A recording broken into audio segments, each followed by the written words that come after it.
ده هو موساشي، عيل غلبان في مدرسة تاتسو لتدريب عمال المناجم. كل زمايله مبهورين من قوته الكبيرة وانه بيكسر الحجارة ديت احسن من اي حد فيهم، واكيد هيبقى احسن طالب في المدرسة وهيبقى كمان احلى عامل في المناجم. موساشي كان بيبين للكل ان هو فرحان، ولكنه كان متضايق جدا ومش عاوز اصلا يبقى من عمال المناجم. بعدها بيروحوا الفصل وبتتكلم معاهم الاستاذة عن مجموعة من الناس اسمهم البوشي، وانهم بوظوا المدينة وخلوا حياة الفلاحين صعبة علشان بيحاربوا الآلهة بتاعتهم. وموساشي اول ما بيسمع الكلام ده بيتضايق جدا، بيفتكر لما كان صغير وهو بيتعلم المبارزة هو وصاحبه وكانوا في قمة السعادة. وفي وقتها بقى ابو صاحبه جه وقال لهم انا عاوز اتكلم معاكم شوية. من زمان جت وحوش عملاقة وغزت البلاد وقتلوا الناس اللي فيها، كل الناس خافوا منها وبدأوا يعبدوها ويعملوا كل اللي الوحوش عايزينه، الا مجموعة من الناس رفضوا عبادة الوحوش ديت وحاربوهم بكل اللي يقدروا عليه، وهم دول بقى البوشي واللي انا وصاحبك كوجرو بننتمي ليهم يا موساشي. موساشي وقتها بيتحمس وبيقول له انا هنضم ليكم، ولما اكبر انا وكوجرو هنقضي على الوحوش ديت وهنقتلهم كلهم. وكانوا وقتها في قمة السعادة. الاستاذة بقى بتكمل كلامها وبتقول لهم بالمناسبة ده اخر يوم ليكم هنا في المدرسة، ومن بكرة هتترقوا وهتدخلوا المنجم، علشان كده قوموا يلا وقولوا القسم. كل الطلبة بتكون فرحانة وبتقول قسم الدخول وانهم هيبقوا عمال مناجم، الا موساشي بيكون متضايق كده ولكن ما بيعرفش يعبر عن اللي في قلبه. وبعدها موساشي بيسيبهم وبيروح لصاحبه بيقول له ازيك يا صاحبي، انا جيت اتكلم معاك شوية. ولكن كوجرو كان متضايق منه، بيقول له الف مبروك على الترقية، انت بكرة هتسيبني وهتمشي صح؟ انا جيت لك علشان نعمل اللي احنا اتفقنا عليه من واحنا صغيرين ونحرر البلدة. كوجرو بيتعصب، هو بيقول له انت لسه مصدق نفسك ولا ايه يا موساشي؟ هصدقك ولا هصدق القسم اللي انت لسه قايله؟ روح وعيش حياتك وابقى من عمال المناجم. ابويا كذب وكان بيقول كده بس علشان يحسسني بالفخر شوية. موساشي ساعتها بيتعصب وبيقول له انا فاكر كلامه كويس واستحالة يكون بيكذب في حاجة زي ديت، تعالى معايا واحنا هنعرف الحقيقة سوا. ولكن كوجرو بيرفض وبيقول له امشي من هنا يلا، انا مش عاوز اشوفك تاني. موساشي بيتأثر من كلامه بيسيبه وبيمشي. كوجرو ساعتها بيقف وبيفتكر كل اللي عدى بيه قبل كده، كان صغير ولكن كل الناس بتعامله باحتقار، وفضل عايش حاسس بالوحدة طول حياته، وده بس علشان ابوه فرد من افراد البوشي. وبيقول في نفسه انت تستاهل حياة هادية يا موساشي، وكان متأثر جدا. تاني يوم بقى بيكون الميعاد اللي هيدخل فيه موساشي المنجم، بيتقدم هو وزمايله وكل اهالي القرية بيحيوهم، بياخدوا الاسلحة اللي معاهم وبعدها بيدخلوهم جوه.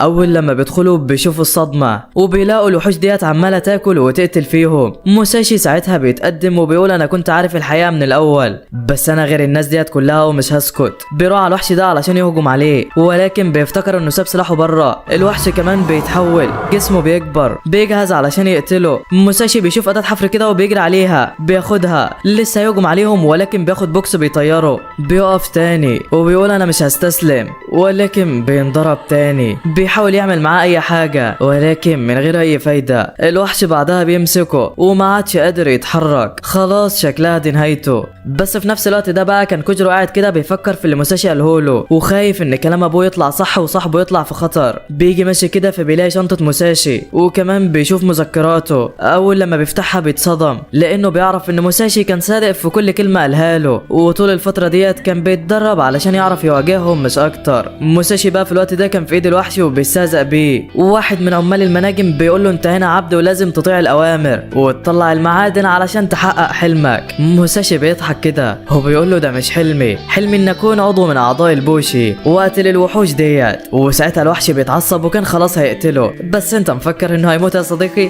لا والله. كوجرو بينزل على دماغ الوحش في اخر لحظة، بيلحق موساشي منه، بيرميله السلاح بتاعه وبيتأسف له علشان ما صدقش كلامه. موساشي بيقول له لا ولا يهمك يا باشا، اهم حاجة اننا بقينا جنب بعض تاني، وشوف بقى اعمل لك في الكائنات ديت ايه. بيلاحظ ان الوحش فاق وهجم عليهم تاني، فبيجمع موساشي طاقة وضع كبيرة جدا في السيف بتاعه وبيستنى يوصل لحد عنده، وبعدها بيضربه ضربة بتشق النصين. وعلى وضعك يا موساشي يا جامد. باقي الكائنات بقى بتيجي وبتحاوطهم من كل اتجاه، وبيقف موساشي وكوجرو قصادهم. اول واحد موساشي بيقتله والتاني كوجرو بيريحه، التالت كان هيهجم على كوجرو من ظهره بس موساشي بياخد باله وبيقتله. وبيفضلوا يضربوا في كل الوحوش لحد لما بيخلصوا عليهم كلهم، وكانوا في قمة السعادة. بس فجأة وهم واقفين بيظهر نور احمر بيضيء المكان بالكامل، وده علامة على نزول قائد الوحوش ديت او اقوى واحد فيهم. كل الناس خافت وبدأوا يهربوا من المكان بسرعة، عارفين انه طالما ظهر يبقى هيبيد المكان بالكامل. موساشي بيبص لكوجيرو كده وبيقول له يلا علشان نقتله، يلا علشان نحقق حلمنا يا صاحبي. وفعلا بيركبوا الموتوسيكل وبيروحوا هناك. اول لما بيوصلوا بيلاقوا وحش كحيان كده وباين عليه ضعيف جدا. موساشي بيقول هو ده الزعيم بتاعكم، شوفوا ايه اللي هيحصل له. وبضربة واحدة بيكون شقه لنصين. ولكن الموضوع ما خلصش لحد هنا، لسه موساشي يفرح بيلاقي بيجمع جسمه تاني وبيرجع زي الاول. موساشي بيتصدم وما بيكونش عارف هيعمل معاه ايه. ولكن مش كده بس، الوحش بيتعصب وجسمه بيتغير، شكله بيكبر وبيكون مخيف جدا. موساشي وكوجيرو لسه هيجروا من المكان بس الوحش بيخبط رجله بيطيرهم بعيد. كوجيرو بيقف تاني بيبص على موساشي بيلاقي اغمى عليه من الخبطه. الوحش هو كمان بيجيله وبيمسك السيف بتاعه عاوز ياكله. كوجيرو ماسك السيف ورافض يسيبه مهما حصل. الوحش عمال بيكسر بيه الجدار وبيخبطه في الارض، وبرضه كوجيرو ماسك فيه ومش راضي يسيبه. بيفتكر لما كان صغير والسيف ده كان بالنسبه له اكبر مشاكله، كل الناس بتعامله بطريقه وحشه وبيتجنبوه اول لما بيشوفوه ماسك السيف ده، علشان ده علامه من علامات البوشي. وفي وقتها ابوه شافه راح علشان يتكلم معاه، بيقول له انا عارف ان السيف ده مسبب لك مشاكل، انا عارف انك بتكرهه، بس انا عاوزك تعرف حاجه، السيف ده هيكون سبب فخرك في يوم من الايام. انا حاربت بالسيف ده كتير قبل كده وكان السبب في انقاذ ارواح ناس كتيره يا ابني. خد السيف وارفع راسك وحقق حلمك يا كوجيرو. الواد وقتها بيعيط وبياخد السيف وبيقسم لابوه انه مهما حصل مش هيسيبه. نرجع بقى للقتال بتاعنا. الوحش بيفضل يخبط فيه بكل غباء والواد ماسك فيه بكل قوته، ولكن هتعمل ايه يا عم قدام كائن زي ده؟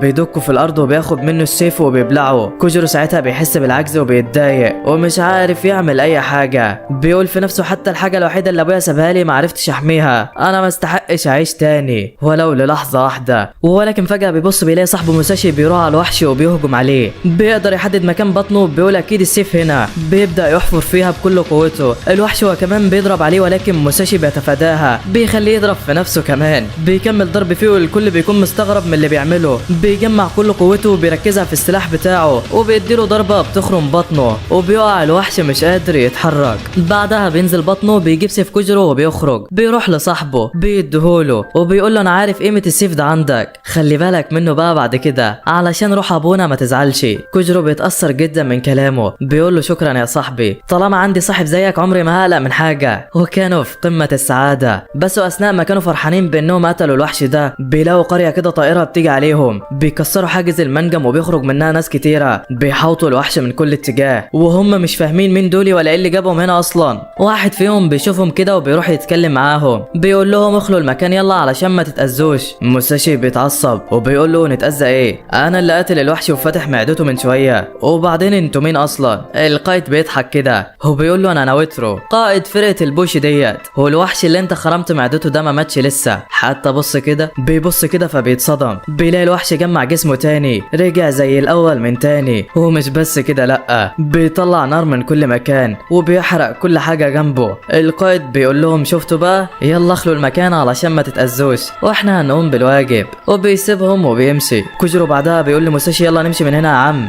بس موساشي بيقول له لا، انا اتحرق في النار ديت احسن بالنسبه لي من ان اسيبهم يسرقوا نجاحي ويقتلوا الوحش بدالي. انا اللي هحرر قريتنا من غير اي مساعده منهم. بيخش وسط النار بيقتل اي حاجه تيجي قدامه، وفي نفس الوقت ده كان اعضاء فرق البوشي واقفين فوق وشايفين كل اللي حصل. بيقولوا الواد ده مش طبيعي، اللي بيخليه يخاطر بحياته ويعمل كده. القائد وكمان كان بيتفرج وبيكون مستغرب هو ليه ما سمعش كلامه. وواحد فيهم بيقول مش مهم يا عم سيبهم، طفلين لو ماتوا مش مشكله. بس القائد بيقول له لا، ايه فايده انك تقتل الوحوش طالما مش هتنقذ الناس وتحميهم؟ استحاله سيبه يحصل له حاجه. واثناء ما موساشي كان بيكسر في الوحش بيلاقي حبل بيسحبه بيوديه ليهم. القائد بيقول له انا قلت لك اخلي المكان يلا، انت مصمم تموت ولا ايه؟ موساشي بيتعصب وبيقول له فكني، بالنسبه لي اموت احسن من ان اسيبك تسرق حلمي. القائد بيتضايق من كلامه وبيقول له انت مفكر انك بتحارب اي حد كده؟ بص على الوحش اللي قدامك كويس، مهما عملت عمرك ما هتعرف تقتله. موساشي هو كمان بيبص كده بيلاقي فرق البوشي يحاوطوا الوحش من كل اتجاه وبيجمعوا طاقتهم علشان يقتلوه، فبيتضايق وبيفك نفسه. بيسيب القائد وهو بيتكلم وبيهجم على الوحش من تاني. بيروح لمكان عالي كده وبيبدا يحفر في الارض ومحدش عارف هو بيعمل كده ليه. بيفتكر ابوه اللي علمهوله، بيجمع كل قوته وبيضرب في الارض لحد لما بيكسرها، وده اللي بيخلي الوحش يقع ويفادي ضرباتهم. كوجيرو ساعتها بيندى عليه وبيقول له خلي بالك، نقطه ضعفه الجوهره اللي في صدره ديت لو قطعتها هيموت.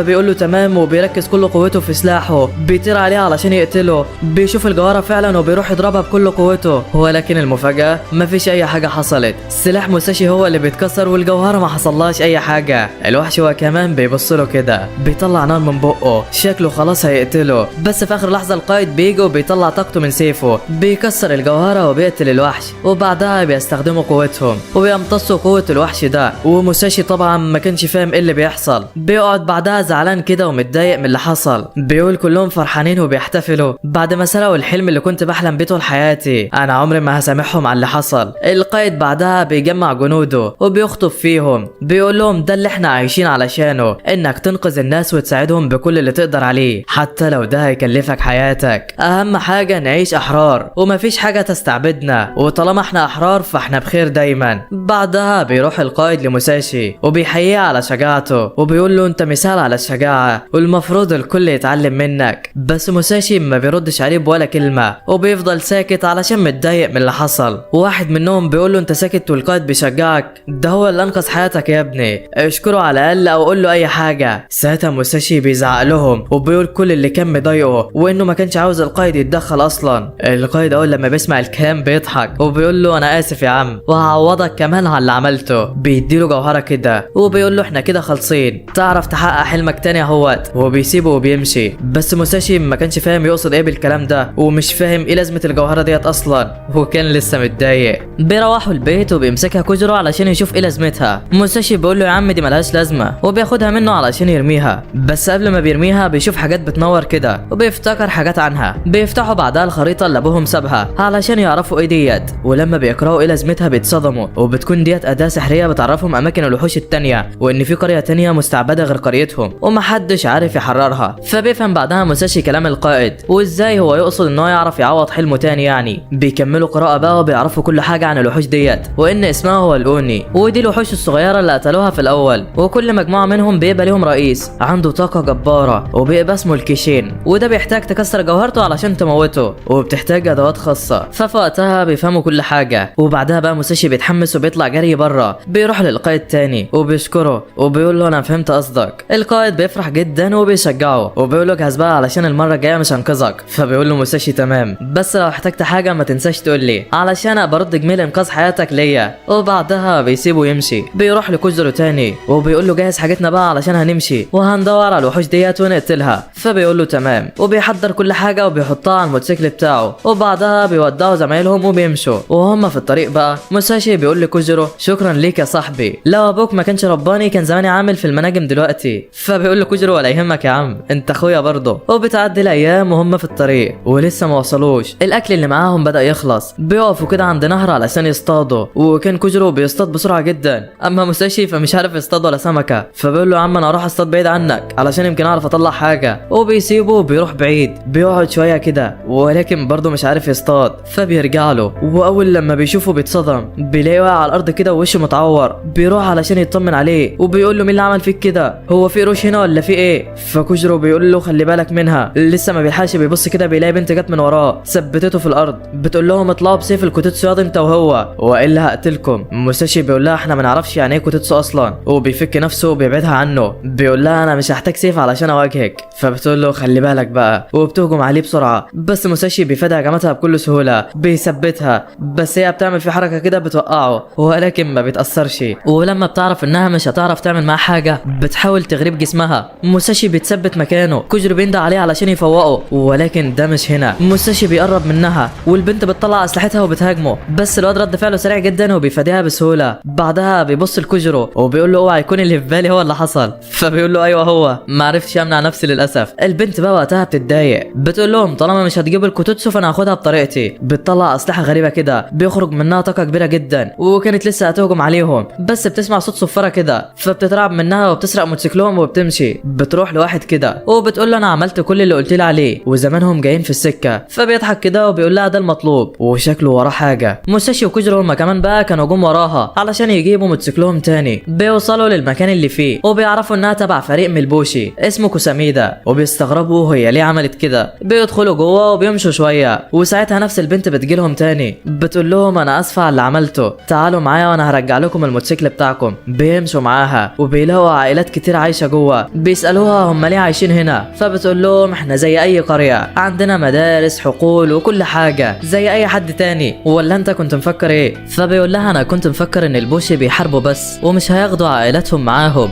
فبتقول له لا يا عم، البوشي زي اي حد يعني وعائلاتهم بتكون معاهم. بعدها بيقعدوا مع بعض وبيسالها موساشي عن عيلتها، فبتقول له من زمان كان ليا اخت اكبر مني، كانت مثلي الاعلى وكانت بتحارب الوحوش وبتسمع كلام القائد، ولكن في يوم وحوش هجمت على القريه، اختي اتقتلت وهي بتحمينا وسابتني من بعدها هنا لوحدي ومليش قرايب بعدها. فبتاثر موساشي جدا وبيقول لها وانا كمان زيك ومليش غير صاحبي كوجرو اللي طلعت بيه من الدنيا. وفي وقتها القائد كمان بيجي بيسلم عليهم وبيقول لهم تعالوا نضيفكم الاول قبل ما تمشوا يعني. فبيقولوا له تمام. بيقعدوا سوا وبيتكلم القائد معاهم، بيعرفهم عن نفسه وبيقول لهم ان في جيش من الوحوش في طريقه ليهم ويا ريت تحاربوا معانا وتدونا الكيتوتسو بتاعكم. موساشي بيقول له يعني ايه البتاع ده؟ انت تقصد ايه؟ من ساعتها انا مش فاهم حاجه. القائد بيتصدم، بيعرف ان السيف ده مش معاهم، بيتعصب وبيأمر البنت تحبسهم. وبالمناسبه اسمها تسوجومي يا صديقي. بعد ما بتحبسهم بتروح له وبيفضل يشتم فيها وبيقول لها انت حته خدامه ما فيش منك اي فايده، وبيخليها هي كمان تشتم نفسها. وبعدين بيفضل يستهزأ بيها، بيقرب منها وبيبص لها بصه كده كلها خباثه وبيقول لها انا عاوزك كده كلبه مطيعه زي اختك اللي ماتت. البت وقتها بتزعل جامد ولكن مش عارفه تعمل معاه اي حاجه. بيقول لها بعدها كده ما سبتيش قدامي غير حل واحد، وهو عمل تجنيد كامل لكل سكان القريه، نساء وشيوخ ومش هننسى الاطفال برضه. البنت مش موافقه، عارفه انه كده بيحكم عليهم بالاعدام. لسه هتعترض على كلامه فبيزعق وبيقول لها كلامي خلص يلا اطلعي بره. فبتطلع وبتروح لموساشي وكوجرو، بيبان عليها التعب من كتر اللي حصل لها. موساشي بيلاحظ ده وبيقول لها ايه اللي مزعلك؟ قولي كل اللي جواكي وما تكتموهوش علشان ترتاحي. البنت بعدها بتفتكر سكان القريه والاطفال اللي فيها، بتقول انا مش عاوزاهم يموتوا، انا معارضه كلامه وعاوز احميهم ونفسي نهرب من هنا بدل ما نموت كلنا، ولكن ما بتقدرش تقول اي حاجه وبتعيط. وبعدها بتسيبهم وبتمشي. وبعد ما بتمشي بيستغل كوجرو ان مفيش حراس جنبهم وبيسرقوا مفتاح الزنزانه، بيهربوا منها وبيقولوا احنا لازم نلاقي حاجاتنا وناخدها ونمشي بسرعه قبل ما يمسكونا تاني. وفي نفس الوقت بقى تسوجومي بتكون راحت للقائد، اول لما بيشوفها بيقول لها عملت اللي قلت لك عليه ولا لا؟ البنت بتجمع شجاعتها لاول مره وبتقول له لا، طالما عمرك هتاذي الاهالي فانا مش هطيعك مهما حصل. وقتها القائد بيتعصب من كلامها، بيقول لها انت مفكره انهم لما يحاربوا كده هيتاذوا؟ لا، الاذى الحقيقي انهم يهربوا من هنا. وبيمسكها وبيفضل يهدد فيها، بيقول لها لو ما سمعتيش الكلام فهرميكي بره القريه انت كمان من غير اهل ولا سكن، وهسيبك في الشارع لوحدك، انت غبيه وضعيفه مش هتعرفي تعملي حاجه من غيري، خلصي اللي قلت لك عليه يلا. وبعدها بيسيبها ويمشي. والبنت بعدها حرفيا كانت في اسوأ فترات حياتها، بتروح لصورة اختها وبتقول لها انت ليه عملت كده؟ ليه سبتني في العالم ده لوحدي؟ بتفتكر لما كانت صغيره والقائد بيعملها نفس المعامله ديت ولكن كانت ساكته ومستحمله علشانها. بتكون محتاره ومش عارفه تعمل ايه وازاي هتحمي اهالي القريه، ولكن وفجاه وهي قاعده الجدار بيتكسر. موساشي وكوجرو بيظهروا قدامها، اول لما بيشوفها في الحاله ديت بيتاثروا، بيسالوها ايه اللي مزعلها وايه اللي مخليها تطيع اوامر القائد قوي كده. فبتفتكر كلامه وبتزعل، بتقول انا حته خدامه وضعيفه ماليش اي لازمه من غيره ولازم اسمع كلامه. فبيضحك موساشي كده وبيقول لها لا انت مش ضعيفه، انت نسيتي انت عملت ايه في كوجرو ولا ايه؟ احمي الناس اللي بتحبيهم وتعالي معانا واحنا هنساعدك. وفعلا بتركب معاهم وبيمشوا، بيروحوا بيلاقوا الملك جامع الاهالي ومستني البنت تجيب الاسلحه. بيعرف بعدها الاهالي باللي حصل وان الوحوش قدامها نص ساعه ويبقوا هنا وهم لازم يواجهوهم. ولكن وفجاه قنبله دخان بتفرقع بتملى المكان كله. تسوجومي بتندع على القائد وبتقول له لا ده مش هيحصل، انا مش هسيبهم يموتوا ولا هتخلى عن اي حد فيهم مهما حصل. القائد بيتضايق وبيقول لها مش بمزاجك، لو واحد فيهم حاول يهرب فالجنود دول هيقتلوه، بس انت متخيل انهم هيقتلوا حد يا صديقي؟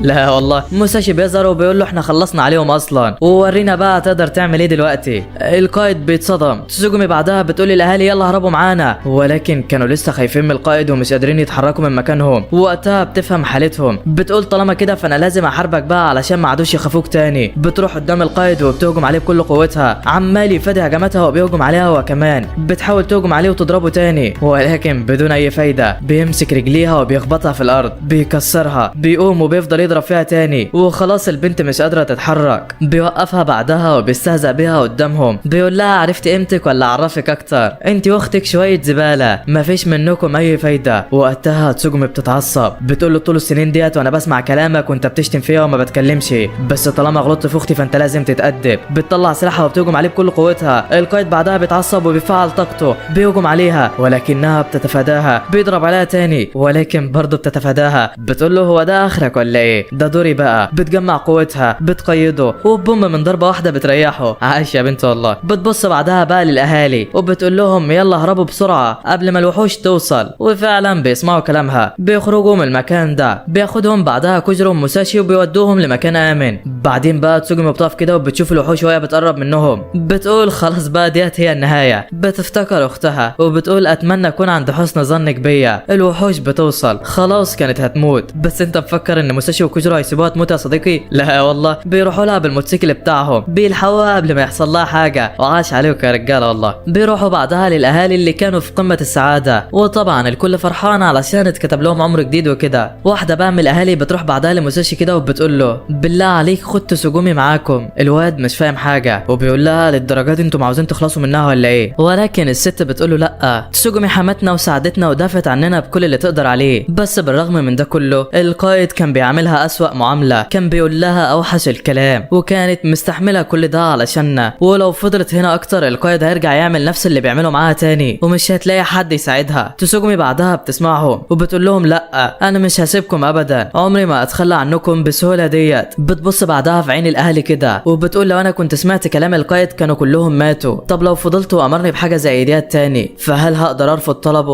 وبتعرف بعدها ان المشي هو القرار الصحيح. وفي اخر لحظه بتقول لموساشي استنى يا عم خدني معاك. بياخدها فعلا وكده فرقه موساشي زادها واحد. وبعد ما بيمشوا بيقفوا في مكان كده علشان يستريحوا شويه. تسوجومي كانت بتحاول تقرب من موساشي ولكن بيكون متضايق وهو مش عارف يتكلم يا عيني. بيقول هقول لها ازاي ان ما بحبش البنات الصغيره. من زمان وانا في الاكاديميه كان اي حد بيكلم بنت زميلته كان بيتعاقب وكانوا بيفصلونا عن بعض دايما. علشان كده وجهت ميولي للبنات الكبيره وكانت الكراش بتاعتي في المدرسه هي مدرسه التربيه البدنيه. علشان كده بيكون متضايق. وتاني يوم بيصحى موساشي من النوم بيلاقي وحش صغير كده بيسرق سيف كوجرو وبيهرب. بيطلع يجري وراه بيحاول يكسر الجوهره ويقتله ولكن مش راضيه تتكسر. ولكن وهو بيلحقه بيتصدم. بيوصل كده المكان مليان سيوف وفي واحد هناك. اول لما بيشوف موساشي بيقول له شكلهم حلو صح؟ لو عاوز تقتل الوحش ده خد سيف من دول واقتله. موساشي بيسمع كلامه فعلا وبيمسك سيف منهم. وساعتها بيظهر منه هاله غريبه كده. جسمه بدا يطلع منه حجاره سوداء والواد مش فاهم ايه اللي بيحصل. وبعدها كل الحجاره بتختفي وبيرجع لطبيعته تاني. الواد اللي هناك بيقول له يلا اقتله. وفعلا موساشي بيجمع قوته من ضربه واحده بيكسره. وبعدها بيمتص طاقه الوحش ده زي ما الفرقه كانت بتعمل. وساعتها السيف بيتكسر. بيتاسف للشخص ده وبيقول له معرفش ايه اللي كسره. وبيساله بعدها هو ازاي عمل كده. فبيسأله الشخص وبيقول له انت اول مره تستخدم سيف كوكيتسو؟ على العموم يعني دي قوته والوحوش ديت ما بتموتش غير بيها. فبيفهم موساشي ليه ما كانش عارف يقتل الكيشين قبل كده وليه كمان سلاحه اتكسر. الواد ده بعدها بيقرب من موساشي وبيقول له شكلها عايشه في جسمك بس هنعرف بعدين. وشكل الواد ده وراه حاجه. كوجرو بعدها بقى بيجي وبيندى عليه بيقول له انت اللي موقفك لوحدك. موساشي بيستغرب بيبص كده بيلاقي الولد اختفى وكل السيوف اللي كانت موجوده اختفت يا كمان. وبيعرف ان شكل في حاجه فعلا. بيحكي لهم بعدها على اللي حصل وما بيكونوش مصدقينه. بس تسوجومي بتقول له فعلا لازم يبقى معاك سيف كوتيتسو علشان تعرف تقتل الوحوش ديت. فبيسالها واحنا نجيب السيف ده منين؟ فبتقول له في سوق لبيع السيوف ديت وانا عارفه مكانه تعالى نروح هناك. وفعلا بيوافقوا بيروحوا لطريق السوق. اول لما بيوصلوا موساشي بيشوف بوشي كده من كل مكان. كان فرحان جدا ومش مصدق انهم كتير قوي كده. بعدها بيروحوا مطعم بياكلوا بيستريحوا من الطريق. وهم قاعدين بتقول لهم تسوجومي انا عاوز اعرف هو مين فيكم القائد. طول عمري وانا القائد بيقول لي اعملي ايه وما اعملش ايه وانتوا الاتنين هنا ماشيين بدماغكم. انا عاوز اعرف هسمع كلام مين فيكم. موساشي بيقول لها اكيد كوجرو هو القائد. ازاي هبقى قائد وانا ماليش اسم عيله يعني؟ من هنا ورايح هتسمعي كلام كوجرو واسم فرقتنا هو كاناماكي واللي هو ابو كوجرو يعني. فبتقول له تمام. بعدها بيروحوا لسوق السيوف وبيكون في 25 سيف هتختار منهم. موساشي بيكون مش فاهم هيختار السيف بناء على ايه. فبتلاقي بنت جت كده وبتقول له اختار السيف اللي تحس فيه انك مرتاح له. موساشي بيبص لها وبيقول لها لا انا مرتاح لك انت. البنت بتتكسف وبتقول له عيب يا عم ده انا قد امك. وبعدها بيروح ويفضل يبص على السيوف الموجوده وفجاه بيشوف سيف غريب كده. اول لما بيشوف بيقول هو ده حتى لون شعري. بيسال متسوره وبيقول لها وده حقه هدفعه ازاي؟ فبتقول له امسكه وانت تعرف. بيقول لها مفيش اسهل من كده. اول لما بيمسك السيف بيحس بنبض قلبه. بتحوطه هاله غريبه كده. بيروح لمكان ضلمه كده وهو مش عارف ايه اللي بيحصل ده. وفجاه بيشوف ذكريات لابوه والناس بتعذبه وهو عمال يعيط جنبه مش عارف يساعده. بيروح لمكان ضلمه تاني ومش عارف اي حاجه. من ناحيه تانيه بقى كوجرو بيمسك السيف هو كمان بيشوف شويه ذكريات ليه وهو صغير، وفي اقل من دقيقه بيخلص اختيار السيف وبينجح فيه. بتبارك له تسوجومي وكانوا في قمه السعاده، بس بيلاحظ ان السيف بتاعه هالته لونها ازرق، وكل ما حد بينجح في الاختبار بيظهر لون تاني. فبتجيبه متسوره وبتقول له ده هو لون روحك، والالوان اللي السيف بياخدها في منها الازرق والاصفر والاخضر، واندر واحد فيهم هو الاحمر، ومفيش غير كام واحد في الفرقه بس هو اللي لونهم كده. فبيفهموا كل حاجه وبيروحوا يشوفوا موساشي لون روحه ايه، ولكن الصدمه بيكون لسه ما خلصش الاختبار، لسه في الضلمه ومش عارف يعمل اي حاجه.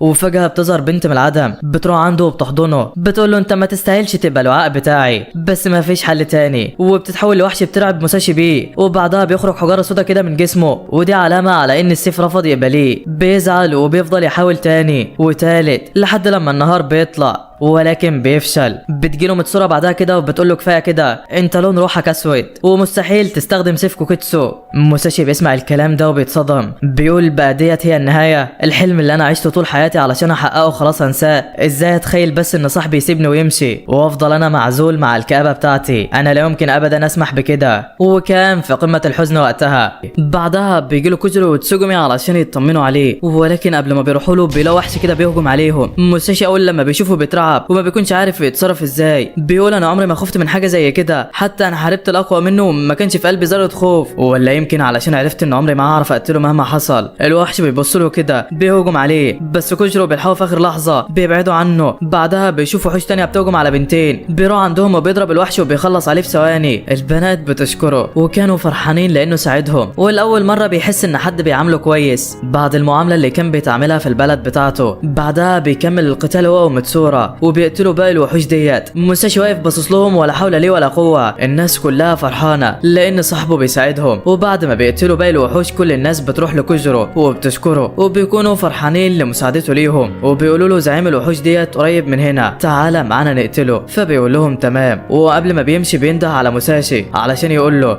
بس موساشي بيقول له ما تقلقش، روح انت انا هبقى كويس هنا. وبعد ما بيمشوا بيقعد موساشي مع نفسه يفكر هيعمل ايه في حياته. بيفتكر قبل ما يجي هنا لما قابل الشخص اللي اداله السيف وخلاه يستعمله، بيقول انا اتحكمت فيه مره، ليه المره دي مش عارف اعمل حاجه. ولما بيكون قاعد بيلاقي نفس الشخص جه تاني هو بيكلمه، بيقول له ازيك انت فاكرني ولا لا؟ موساشي بيقول له انت كنت لسه على بالي، انا ليه مش عارف استخدم سيف الكوتيتسو دلوقتي؟ بيقول له علشان انت زيي، وبيوري له حجاره سودا كده زي اللي عنده. بيقول له لو عاوز القوه فلازم تسمع كلامي. موساشي بيقول له قوه لحد فين يعني؟ فبيقول له قوه كافيه تعمل كده، وبحركه واحده بيشق الارض وبيطلع منها جبل، وبحركه تانيه بيكسره. موساشي ما بيكونش مصدق كم القوه ديت، بيقول له اعمل ايه علشان ابقى زيك؟ فبيديله سيف كده وبيقول له خد السيف ده وامسكه وسيب نفسك تتحول لحجاره بالكامل، وساعتها هاخد الحجاره ديت واعمل بيها سيف وهتبقى قوته كبيره جدا. موساشي بيتضايق من كلامه، بيقول له انت بتستهزئ بيا ولا ايه؟ انا مستحيل اعمل حاجه زي كده. فبيقول له انت اللي اخترت، وبيرميه في الحفره ديت، بيرمي السيف معاه، بيقول له بمزاجك غصب عنك هتعمل اللي انا عايزه. بعدها بتيجي مساعدته نانا وبيقول لها خليكي هنا لحد لما الواد ده يتحجر وبعدين طلعيه. فبتقول له تمام. موساشي في الوقت ده كان عمال يقع في الحفره وخلاص هيموت، بيحاول يثبت نفسه في الجدار ولكن مش عارف. وفجاه بيشوف السيف اللي الواد حدفه، بيمسكه وبيثبت نفسه قبل ما يقع، وده اللي الواد كان عاوزه. السيف بدا يتحكم فيه وبيحوله لحجاره كل شويه، ما بيكونش قدامه اي حل غير انه يسيب نفسه للحجاره ويتحول لسيف ويموت، او يسيب نفسه يقع وهو برضه يموت. بيحاول يتسلق الجدار ده ولكن ايده بتفلت وبيقع برضه،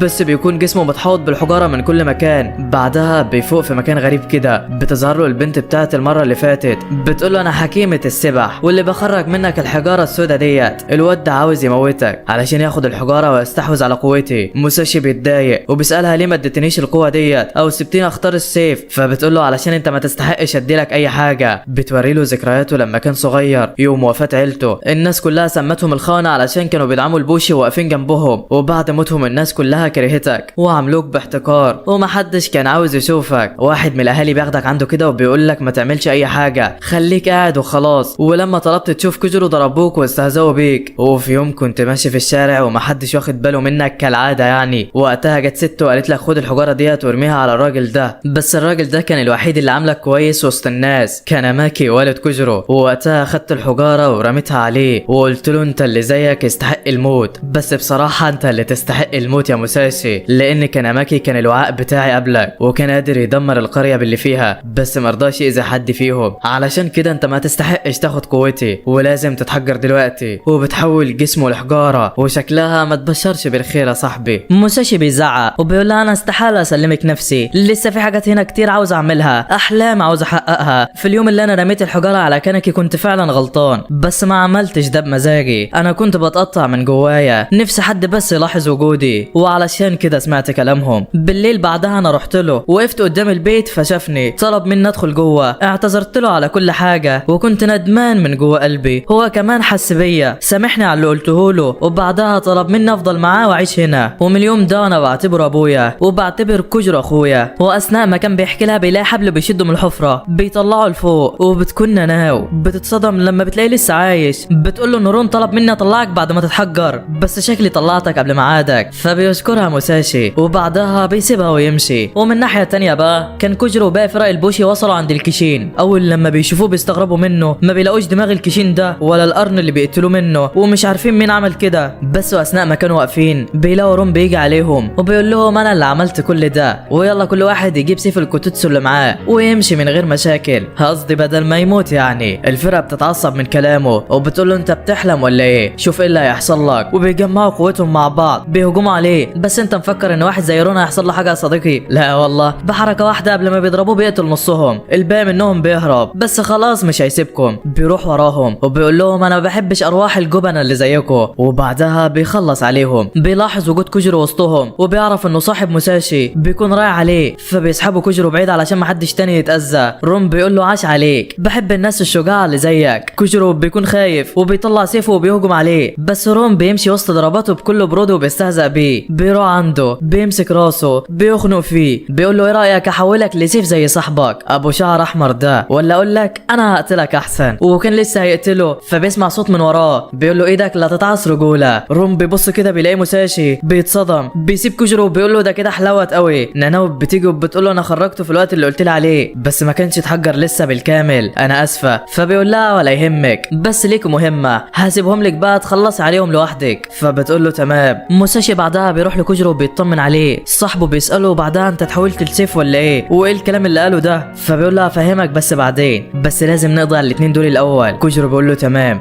بيقفوا يهجموا عليهم، بيبصوا كده بيلاقوا ناناو هي بس اللي هتواجههم، بيكونوا مستقلين بيها. بس لما بيشوفوا السلاح بتاعها بيتصدموا، ايه ده كله؟ ده مقسوم ل7 اسلحه في بعض، بتهجم عليهم بسلاحها بيفادوا ضرباتها بصعوبه. موساشي بيقول دي مش كيشين يعني تموت باي سيف عادي، شوفي بقى ايه اللي هيحصل. بتهجم عليه بسلاحها فبيصد ضربتها، بعدها بيثبت سيفه في الحيطه كده، بيركز كل قوته كطاقه وضع فيه، بيهجم عليها بيجي عند دماغها وكانت خلاص هتموت، بس بتلحق نفسها وبتصد ضربته في اخر لحظه. بعدها بيقف كده مش عارف هيعمل ايه معاها. موساشي بيقول لهم لازم نعمل خطه علشان نوقفها، لو فضلنا نهجم عليها بعشوائيه كده عمرنا ما هنقدر نهزمها. كوجرو بيقول له الخطه ديت عندي، اعمل اللي هقول لك عليه. ناناو بتبص لهم وبتعرف انهم بيخططوا لحاجه، لسه هتهجم عليهم بتلاقي موساشي وتسوجو بيهربوا وما بيقفش غير كوجرو، بتتجاهله وبتهجم على موساشي قبل ما يهرب. بس ده اللي هم كانوا عاوزينه. تسوجومي بتبطئ هجماتها وموساشي بيصدها بسهوله، وكوجرو بيروح لسلاحها وبيكسره، وفعلا بيفرحوا لان خطتهم نجحت. اما رون اول ما بيشوف اللي حصل بيتضايق، بينزل عليها بيقول لها كفايه عليكي كده، اعتمدت عليكي مره وطلعت زي قلتك. بيروح وبيقف قدامهم وبيقول خلاص دي نهايتكم. بيطلع سيفه وبيضرب بيه في الارض، بس مفيش اي حاجه بتحصل. بس بعدها بثواني بيلاقوا الارض من تحتهم بتتنقل من مكانها، وكمان بيعكس الجاذبيه وبيطيرهم في الهواء. موساشي بيمسك بسيفه في الارض ومش عارف هيفضل كده لحد امتى. بينده على كوجرو بيلاقيه متشعلق جنبه، لسه هيتكلم معاه بيلاقي رون بيوقع واحد جنبه كده وبيكلمه، بيقول له انت وباقي البوشي كده زي الفراخ بتتحاموا في بعض علشان تعرفوا تعيشوا، ومفيش حد فيكم عنده القوه حتى يدافع عن نفسه. موت يلا علشان اخد القوه اللي جواك. وبيضرب ضربه بيوقعهم كلهم. بس فجاه موساشي الزمن عنده بيقف وما بيبقاش حاسس بحاجه. بتجيله القوه اللي جواه وبتقول له انا وقفت الوقت علشان اتكلم معاك شويه، انا هنقذك وهنهرب انا وانت من هنا. بس موساشي بيقول لها لا، طالما هعيش وباقي الناس دي كلها هتموت فمش عايز. الموت بالنسبه لي احسن من ان اعيش من غير عيلتي، وعمري ما هتخلى عن حد فيهم. بتعجب بعد كده بكلامه وبتقول له انت غيرت نظرتي فيك، ومش هلاقي حد يستحق طاقتي اكتر منك. سيب لي جسمك وشوف اعمل لك في الحيوان ده ايه. وفعلا بتتجسد فيه، بيخرج منها طاقه ما شفناهاش قبل كده. رون اول لما بيشوفها حضرت بيكون مرعوب. بتقول له بعدها لوقت خفت، انت لسه ما شفتش حاجه. وبحركه منها بتاخد السيف من ايده، بعدها بترجع الجاذبيه زي ما كانت وبتنقذ الجنود منه. رون بيقول لها انا عملت ده كله علشان نكون مع بعض وعلشان نحكم العالم بالكامل ونكون مبسوطين. فبترد عليه بعصبيه وبتقول له انت مين علشان تفكر تفكر حتى تساعدني؟ ولا حد قال لك انك وارث العالم من ابوك ولا ايه؟ قبل شويه انت شتمت البوشي وقلت دول زي الفراخ، انا بقى دلوقتي هوريك الفراخ هتعمل فيك ايه. بتستخدم قوتها وبتسحب طاقه سيوف فرقه البوشي. نانويا كمان بتحاول تهجم عليها بس اي ضربه بتترد لها تاني. بتقول لها انت نسيت اني ملكه الكوتوتسو ولا ايه؟ يعني اي ضربه هتضربيها هتحكم فيها بمزاجي، ويلا علشان وقتكم خلص معايا. وبوم بضربه واحده بتمسحهم من المكان بالكامل. بعدها بيرجع موساشي لجسمه تاني، وكل الناس كانت في قمه السعاده من اللي عمله، وازاي واحد فشل في اختبار السيف يخرج منه كل القوه ديت، وكانوا في قمه السعاده. بعدين بقى بيروحوا بيدفنوا الناس اللي ماتت، بيلاقوا اهالي الضحايا حاطين السيف وبيعيطوا عليه. موساشي بيسالهم هم ليه بيعملوا كده، فبتقول له تسوجومي ده لانهم مؤمنين بحاجه، وهي ان ارواح اصحاب السيوف ديت بتعيش فيها بعد ما بيموتوا، وبياخدوها كرمز ليهم بعد موتهم. بس انا مش مؤمنه بكده، انا اختي ماتت ولسه بستخدم سلاحها لحد النهارده، وعمري ما حسيت بوجودها. اللي بيموت ما عادش بيبقى ليه غير ذكريات بنحن لها. وبعدها بيروحوا البيت علشان يرتاحوا، ولكن موساشي بيروح لمتسورا بيقول لها انا عاوز منك طلب ولازم تنفذيه. فبتقول له تمام. وتاني يوم متسورا بتجمع الناس، بتجيب السيف اللي فشل في اختباره اول مره، بتقول له خد السيف واعمل اختبارك تاني، دي فرصتك الاخيره. موساشي بيتقدم، وقبل ما بيمسك السيف بيقول له تسوجومي انت قلت لي انك مش مؤمنه ان السيف بيكون رمز لصاحبه بعد ما يموت، بس انا عكسك مصدق الكلام ده. السيوف ديت كانت اهتمام لصاحبها قبل كده، وكان بيستخدمها علشان يحقق غايه في دماغه، وطالما لسه ما حدش حقق الغايه ديت فلازم نفتكرها بالسيوف ديت، وانهم في يوم من الايام كانوا ماسكينها بيحاربوا بيها علشان نعيش ونبقى في امان. وبيفتكر ابوه وبيقول انا عمري ما هنساك مهما حصل. بعدها بيروح يمسك السيف، والناس كلها بتفكر ان هو هيفشل، بس انت بقى مفكر ان هو هيفشل المره دي كمان يا صديقي؟ لا والله بينجح، والسيف بتاعه بيتلون بالاحمر، وده لون نادر جدا، الناس اول لما بتشوفه ما بتكونش مصدقه، وبعدها كانوا فرحانين جدا ليه. ومن هنا بيخلص الانمي بتاعنا. لو عجبك قول لنا في التعليقات، وما تنساش اللايك والاشتراك يا عم، والسلام سلام سلام.